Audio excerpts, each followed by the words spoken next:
We've had questions that have come up about scope, and in that we talk about what is scope, what we can do, what we can't do. How do we, for lack of a better term, enforce this? What is our process around that? We know, and we've said that the policy is we can prepare returns that are in scope for Tax-Aide as defined by the IRS as outlined in our scope manual. And if someone has been trained on that particular topic, if you look at an apprentice, a new volunteer, he or she can't possibly be trained on everything. There's some things, as perhaps the lump sum distribution that Mike talked about earlier, that we won't train them on. So if they get this, they should look at that and say, I haven't been trained, I have to give this to somebody else. And third, the counselor needs to feel comfortable. They may have been trained on a topic, but also say, gee, I really haven't done very many education benefits. I'm going to see if I can get another counselor to handle this. This is somewhat self-policing. Again, the Tax-Aide scope is pretty well defined, but what have I been trained on? What am I comfortable with? That's up to the counselor to decide that. We had in a question or a comment Wednesday was, well, if it's in our 4491 and the 4012, and we've at least mentioned it, isn't that enough? And my answer to that is typically no. That would be, if you want to carry it to an exaggeration, the same as handing them a 4012, saying, read it, now you're trained. Obviously, that's not enough. But, for example, on a Schedule A, we talk about itemizable deductions, and we cover medical expenses with a few examples as to get the concept of here's what's in scope, here's what's an allowable expense, and this is the things that are typically not allowed. You can't do a weight loss program unless it's prescribed by a doctor. You can do prescription medication. But we don't try to go through everything that could possibly be included or excluded. We tell people to go to Chapter 21, Table 21-1 in Publication 17. There's a fairly comprehensive list. And if you look at the beginning of that chapter, it tells you the concept behind it. So we don't train on everything, but we do train we try to train on the key points, the concepts. And again, that's what people need to be comfortable with on themselves. We've talked about the scope manual. It tells everything that is in or out of scope. And this third bullet, please get this down to your instructors and everybody else. The scope manual trumps the 4491 and the 4012 for Tax-Aide. How many times I get questions that says, well, the 4012 says this is out of scope. Why are we doing it? Well, because it's in scope for Tax-Aide. There is a one-page scope summary document on OneSupport that highlights the things that are in scope for us that are not in scope for the typical VITA TCE site. That might be useful for you as you look at this. We've all familiar with the Volunteer Protection Act of 1997. This covers volunteers in general. It's not an IRS tax program act.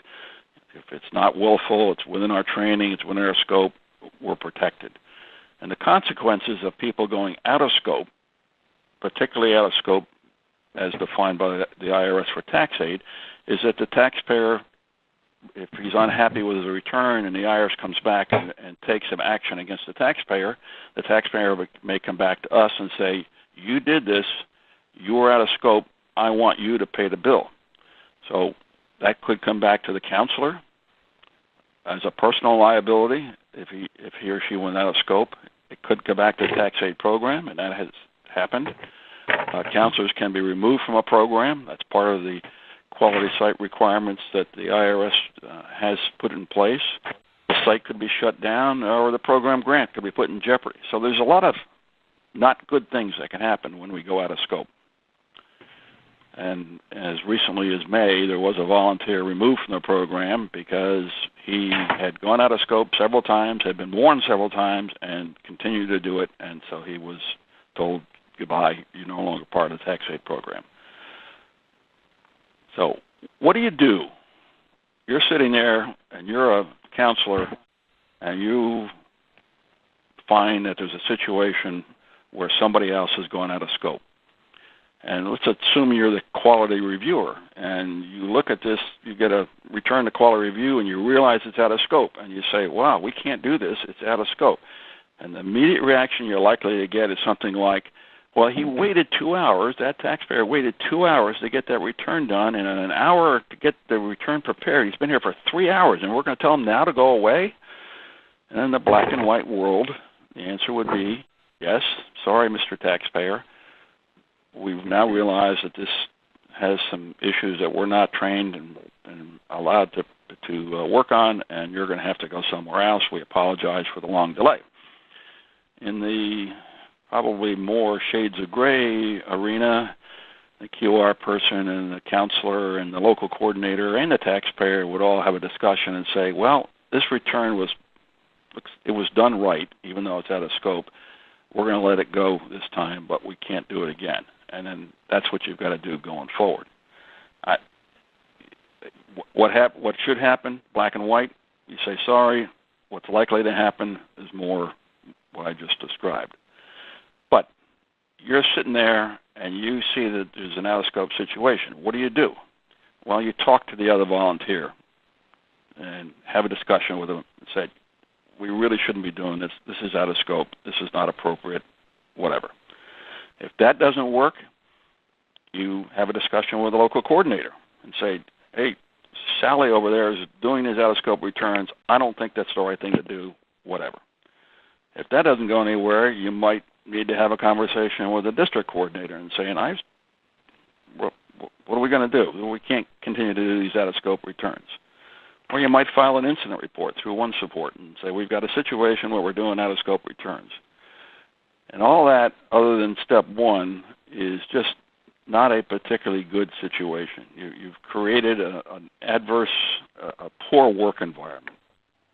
And besides the consequences mentioned earlier, now you've got this counselor who's going to feel like, and maybe treated like he's a snitch because he's ratting out people for being out of scope.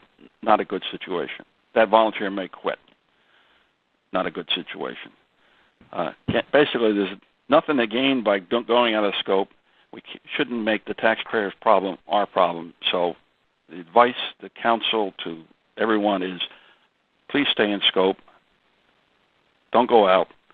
Do what we're allowed to do, because this is what we're protected to do. This is what the policy says we can do. Let's keep it where we need to be. So even if you've stretched the scope boundaries in the past, we recommend you stop. And I can probably ask everybody who has never been out of scope to raise their hand, and won't get a hand that goes up. But don't. When we sign that volunteer agreement, we're basically putting our signature on a document, a contract that says we are going to follow the standards of conduct, we're going to follow the quality site requirements, we're going to do what we've said we're going to do, and that includes staying in scope. So that's the advice, the counsel, if you will, is to try to share with your volunteers that staying in scope is the way we want to go.